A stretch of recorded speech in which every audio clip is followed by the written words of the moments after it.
Miroslav Bulesic was born on May 13, 1920 in Kabrunici, a village in Istria, at the time in the Italian kingdom. He was born to Miha Bulesic and Lucia Butkovic. The young Miroslav received his baptism on May 23, 1920 in the parish church at Jursici. Now the young man felt called to the religious life, and so in 1930 he decided to commence his studies for the priesthood. It was in 1939 when he was sent by his bishop to Rome for further studies at the Pontifical Gregorian University until the summer of 1943 during World War II. Miroslav was even present in St. Peter's Basilica on 31st October 1942, the day in which Pope Pius XII consecrated the world to the Immaculate Heart of the Mother of God.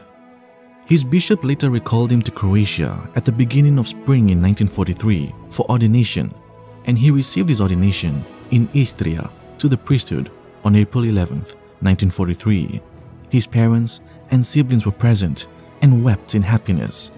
Miroslav celebrated his first Mass 2 weeks later, on April 26th, in his old parish. He was assigned to the Baderna parish in the fall of 1943 that saw intense fighting between communists and fascists, but was later transferred to the parish of Kanfanar in the autumn of 1945, where he witnessed communist abuses of clergy. Those abuses prompted Father Miroslav to speak out against the communists, which was a dangerous thing to do, as the communists were moving into power. Father Miroslav was considered to be bold and fearless, but was perceived as a great threat. Father Miroslav's interventions in parish life made church events more attractive to people, and he introduced adorations to the Sacred Heart of Jesus and his mother in the parish. He encouraged parishioners to recite rosaries together and to receive the sacraments on a frequent basis, more so for the children. But the communists wanted to prevent the faithful from attending masses, and so introduced civil weddings and funerals, but people still continued to attend the masses and listen to their popular priests' homilies. In 1946, some communists were watching people flock into the parish and realized that the priest had to be killed for them to exert control over the people. The regime even approached his family to have them convince the priest to return to the Italian nation, but he refused and said to them, "There is a bigger need for priests right here." His relatives also advised him to be careful lest he be killed, but he refused to do this.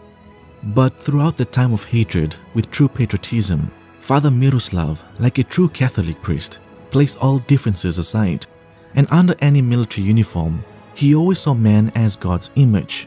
He wrote, "I am a Catholic priest, and I will distribute the holy sacraments to anyone who asks for them, a Croatian, a German, and an Italian."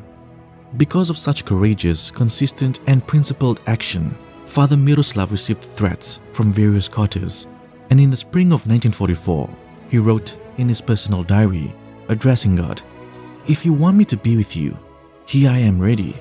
I give my life completely to you for my flock, by your grace, and if you make me worthy, I do not fear martyrdom, but long for it. Let your will be done. I want to die only for the glory of God and the salvation of my soul and the souls of my believers." As the weeks went on, it became clear to him that he might be targeted and killed, and told his seminarians that to be a priest meant that the shedding of their blood for the faith was an attribute a priest needed to possess.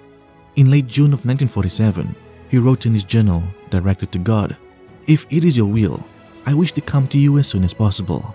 If they kill me, they will kill me for my faith and God." On August 24th, 1947, Father Miroslav was in the neighboring community for a confirmation service. While he was in the rectory, communists entered with the intent of killing him for speaking out against the systematic abuses of the clergy. According to witnesses, the communists ransacked the place, threw Father Miroslav all over the place, and yet, with him being assaulted, not once did the saintly priest cry out for help or even scream in pain, even right to the point when they were butchering him while he was pinned to the ground. The only words he said were, "Jesus, receive my soul." He was silenced with a stab to his neck, which killed him. As Saint Bruno Serunkuma, one of the Ugandan martyrs, said to his executioner, "A fountain fed from so many springs will never dry up. When we are gone, others will rise in our place." The martyrs, through all ages, like Blessed Miroslav, should encourage us in our Catholic faith as we fight against the ideologies of today's world, many of which come and go with no substance to them at all. Blessed Miroslav Bulesic, pray for us.